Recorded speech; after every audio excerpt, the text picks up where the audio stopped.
आज हम बात करने वाले हैं आर्टिफिशियल इंटेलिजेंस, टीनेजर्स और उनके परिवारों के बारे में।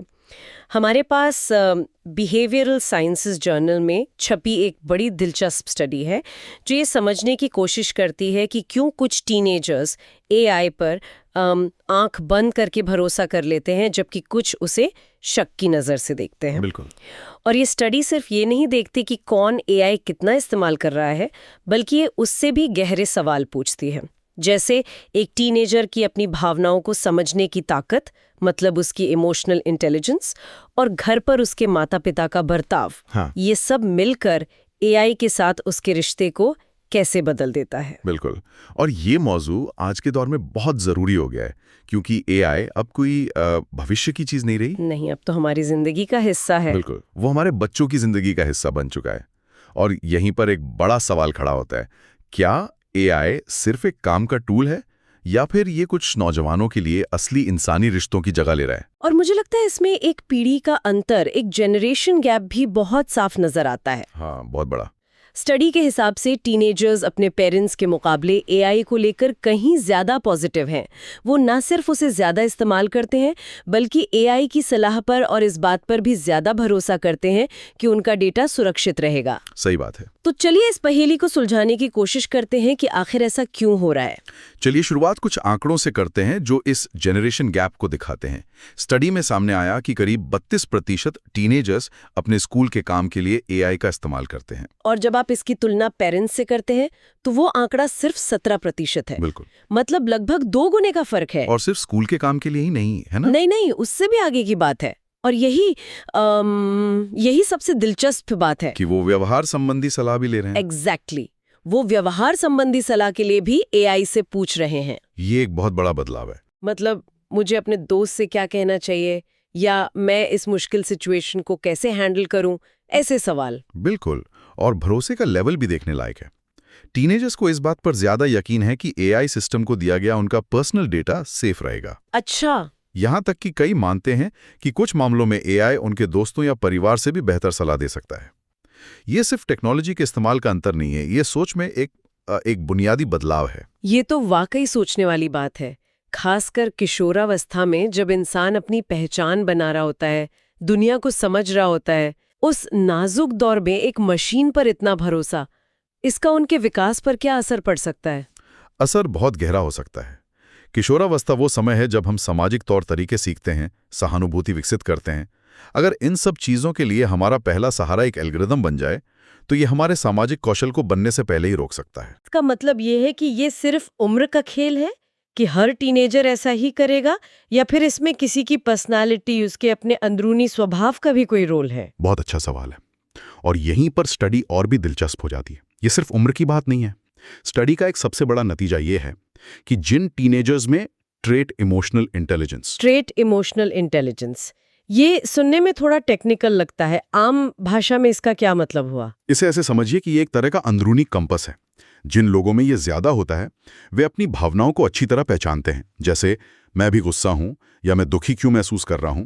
और सिर्फ पहचानते ही नहीं, उन्हें मैनेज भी कर पाते हैं। तो एक तरह की सेल्फ अवेयरनेस। बिल्कुल, आत्म जागरूकता। और स्टडी ये कहती है कि जिनमें ये क्षमता ज्यादा होती है वे एआई का इस्तेमाल भी कम करते हैं और उस पर भरोसा भी कम करते हैं। तो जिनका ये अंदरूनी कंपस मजबूत होता है वो एआई पर कम भरोसा करते हैं, ऐसा क्यों? क्योंकि वो बाहरी सलाह पर कम निर्भर होते हैं। जब वो किसी मुश्किल में होते हैं तो वे जवाब के लिए पहले अपने अंदर झांकते हैं। वे अपनी भावनाओं को समझते हैं, अपने पिछले अनुभवों से सीखते हैं या फिर अपने दोस्तों और परिवार से बात करते हैं। उन्हें हर चीज के लिए एक बाहरी सोर्स जैसे एआई की जरूरत महसूस नहीं होती। सही कहा। स्टडी के मुताबिक इमोशनल इंटेलिजेंस एक बफर या एक सुरक्षा कवच की तरह काम करती है। सुरक्षा कवच, ये अच्छा शब्द है।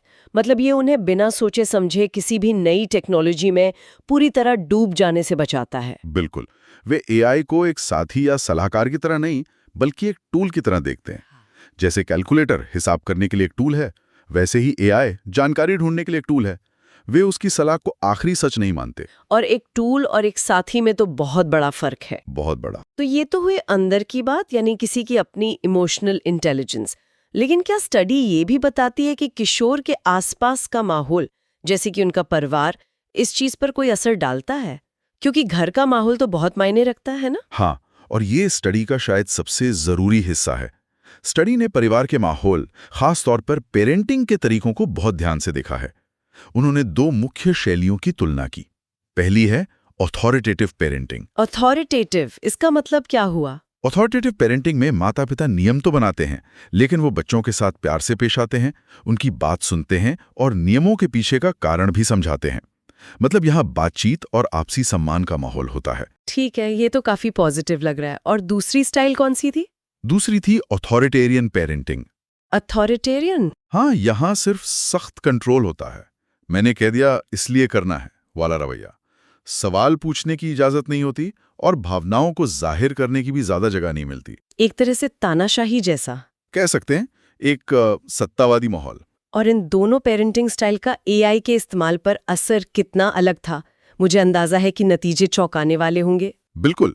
जिन टीनेजर्स के माता पिता ऑथोरिटेटिव यानी स्नेही और बातचीत करने वाले थे, वो एआई का इस्तेमाल ज्यादा संतुलित तरीके से करते थे। मतलब वे उस पे थोड़ा शक भी बनाए रखते थे? हाँ बिल्कुल, वे उसकी सलाह पर सवाल उठाते थे। लेकिन जिन टीनेजर्स के माता पिता ऑथोरिटेरियन यानी सख्त और कंट्रोलिंग थे, वे एआई पर ज्यादा निर्भर थे। कहीं ज्यादा। वे एआई के साथ अपना पर्सनल डेटा शेयर करने और उससे व्यवहार संबंधी सलाह लेने में भी आगे थे। ये तो बहुत बड़ा अंतर है। इसके पीछे क्या वजह हो सकती है? इसके पीछे की वजह को स्टडी में डिजिटल सिक्योर बेस के आइडिया से समझाया गया है। Digital secure days? हाँ, ये एक बहुत ही पावरफुल कॉन्सेप्ट है। इसका मतलब है कि जब परिवार में रिश्ते मजबूत, प्यार भरे और सहायक होते हैं, तो वो टीनेजर्स के लिए एक सिक्योर बेस यानी एक सुरक्षित अड्डे की तरह काम करता है। एक सुरक्षित अड्डा, जैसे किसी गेम में होम बेस होता है। बिल्कुल वैसा ही। जब आपके पास एक ऐसा होम बेस होता है जहां आप सुने जाते हैं, जहां आपकी भावनाओं को समझा जाता है, तो आप बाहरी दुनिया, जिसमें डिजिटल दुनिया भी शामिल है, उसे ज्यादा आत्मविश्वास से एक्सप्लोर करते हैं। आपको बाहरी दुनिया से वैलिडेशन यानी मान्यता लेने की जरूरत नहीं पड़ती। एग्जैक्टली। लेकिन अगर घर का माहौल ही तनाव भरा और कंट्रोलिंग हो, जहां आपको सुना नहीं जाता, तो आप भावनात्मक सहारे के लिए बाहर की तरफ देखते हैं। और वहां एआई एक बहुत अच्छा विकल्प नजर आता होगा। एक ऐसा सलाहकार जो कभी डांटता नहीं, कभी जज नहीं करता और हमेशा उपलब्ध रहता है। आपने बिल्कुल सही पकड़ा। एक अथॉरिटेरियन माहौल में जहां भावनाएं दबाई जाती हैं, एआई एक सुरक्षित जगह बन जाता है जहां एक टीनेजर बिना किसी डर के अपने मन की बात कह सकता है। वाह! तो इमोशनल इंटेलिजेंस और घर का माहौल, ये दोनों चीजें मिलकर तय करती हैं कि एक टीनेजर का एआई के साथ रिश्ता कैसा होगा। ये तो बहुत साफ हो गया। स्टडी ने इसे और साबित करने के लिए कुछ किया? हाँ, उन्होंने एक कदम और आगे जाकर 47 परिवारों यानी माता पिता और उनके टीनेज बच्चों के जोड़ों को करीब से देखा और इस डेटा के आधार पर उन्होंने 2 तरह के यूजर प्रोफाइल बनाए। अच्छा, 2 तरह के यूजर्स कौन कौन से? पहला ग्रुप था बैलेंस्ड यूजर्स यानी संतुलित उपयोगकर्ता। इस ग्रुप में करीब 62% लोग थे। और जैसा कि नाम से ही जाहिर है, इन टीनेजर्स की इमोशनल इंटेलिजेंस ज्यादा थी।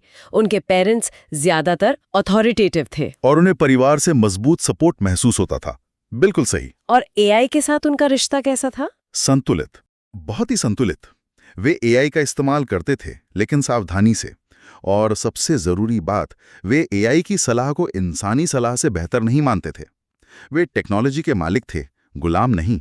और दूसरा ग्रुप, जाहिर है वो इसका उल्टा होगा। हाँ, दूसरा ग्रुप था एट रिस्क यूजर्स यानी जोखिम वाले उपयोगकर्ता।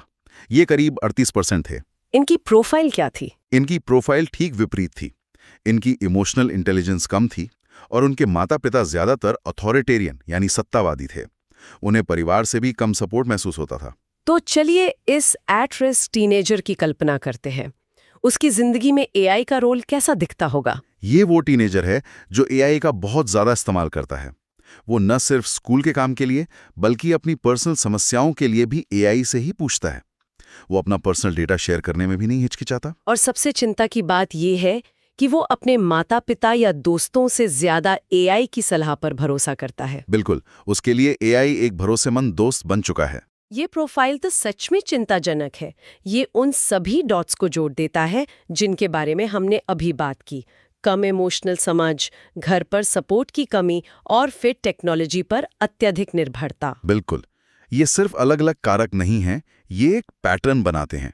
ये दिखाता है कि टेक्नोलॉजी अपने आप में अच्छी या बुरी नहीं है, बल्कि एक किशोर का मनोवैज्ञानिक और सामाजिक जीवन ये तय करता है कि वो टेक्नोलॉजी के साथ कैसा रिश्ता बनाएगा। तो स्टडी का निचोड़ बहुत साफ है। हाँ, कि एआई कितना भी एडवांस क्यों ना हो जाए, वो इंसानी रिश्तों से मिलने वाले भावनात्मक सहारे और समझ की जगह नहीं ले सकता। ठीक है, ये सब सुनने में बहुत तार्किक लगता है, लेकिन किसी भी अच्छी रिसर्च की तरह हमें थोड़ा शक भी करना चाहिए।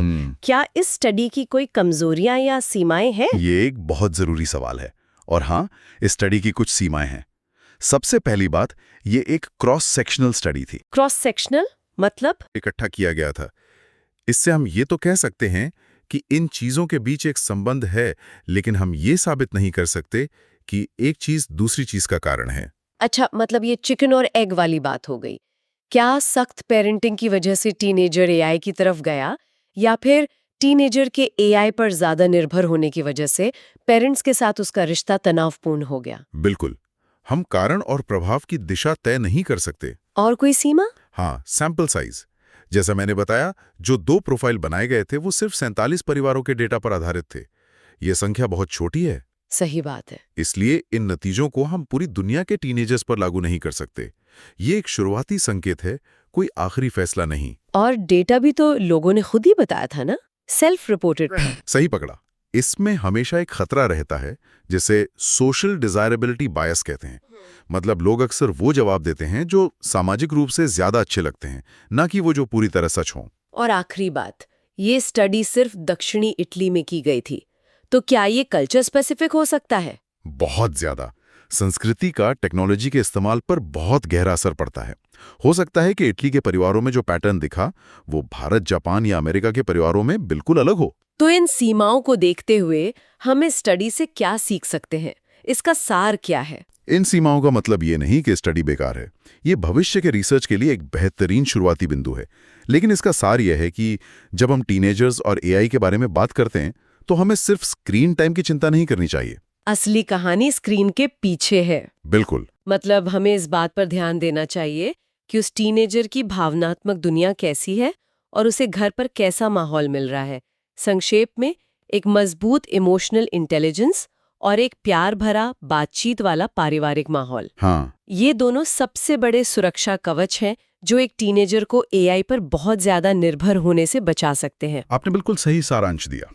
मुद्दा टेक्नोलॉजी को कंट्रोल करने का उतना नहीं है जितना बच्चों की भावनात्मक और सामाजिक बुनियाद को मजबूत करने का है। और जाते जाते, क्या कोई ऐसा सवाल है जो ये स्टडी हमारे लिए छोड़ जाती है? कोई ऐसी बात जिस पर हमें और सोचना चाहिए? हाँ, एक बहुत बड़ा सवाल। ये स्टडी इस बात पर थी कि टीनेजर्स एआई से सलाह कैसे लेते हैं। लेकिन टेक्नोलॉजी बहुत तेजी से बदल रही है। एआई अब और ज्यादा इंसानों की तरह बात करने और भावनाएं जताने में सक्षम होता जा रहा है। हाँ, ये तो है। अब सोचिए, उन बच्चों के सामाजिक कौशल और सहानुभूति का क्या होगा जो बहुत छोटी उम्र से ही भावनात्मक सहारे के लिए एक मशीन पर निर्भर होने लगेंगे। अगर एक एल्गोरिदम ही उनका सबसे बड़ा राजदार और